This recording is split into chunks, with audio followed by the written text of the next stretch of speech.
When I tell people the stuff that I receive, they just can't believe it. And nothing's ever about my job. It's about my appearance, sexuality, race, being a woman.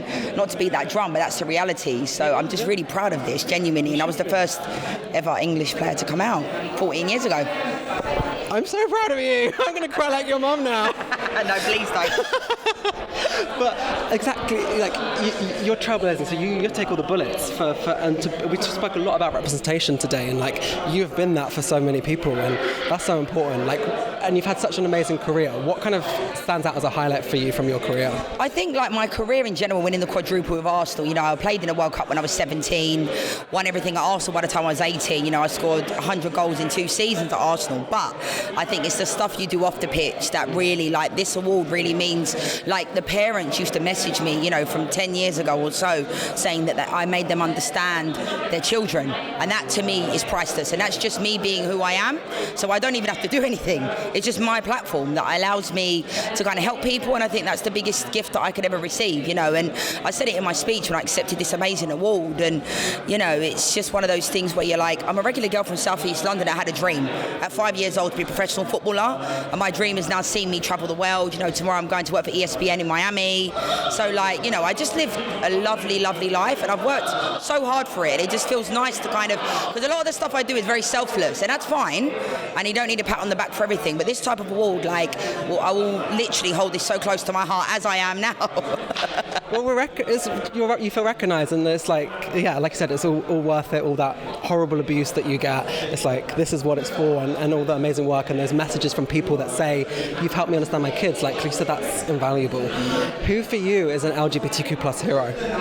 Hero, I think people growing up, Boy George.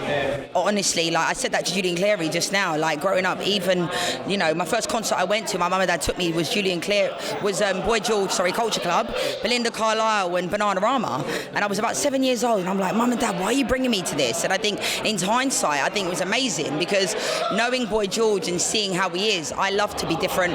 My hair, my nails, I was always different. Look at your suit. I mean, I love it, but it doesn't always. People always think, what's that all about? Right. And you have to almost, and it wasn't until I moved to America that I felt like I wasn't an alien anymore, as crazy as that sounds. That's why I lived there for 12 years. So I just think my heroes are always people like Boy George growing up. And to be honest, in the football world, there wasn't many people to look up to, not even LGBTQ+. It was to do with being a footballer. So David Beckham was always my hero growing up.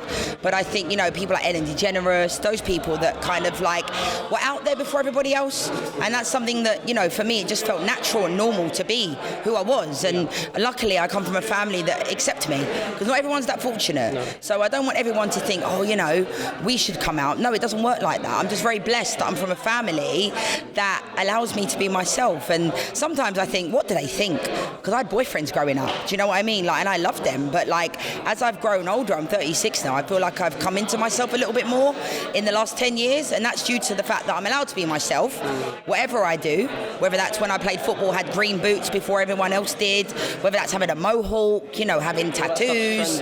Yeah, I was always me. And I think sometimes we're too quick to put people into boxes, and I'm not going to be put in a box. No one needs to work me out. I'm a good person, I'm not perfect. Nobody is. And I love to be kind, and anyone that meets me will say the same thing. So I love to live my life authentically and just be me. And honestly, this award means so much to me. I can't thank the guys enough for this.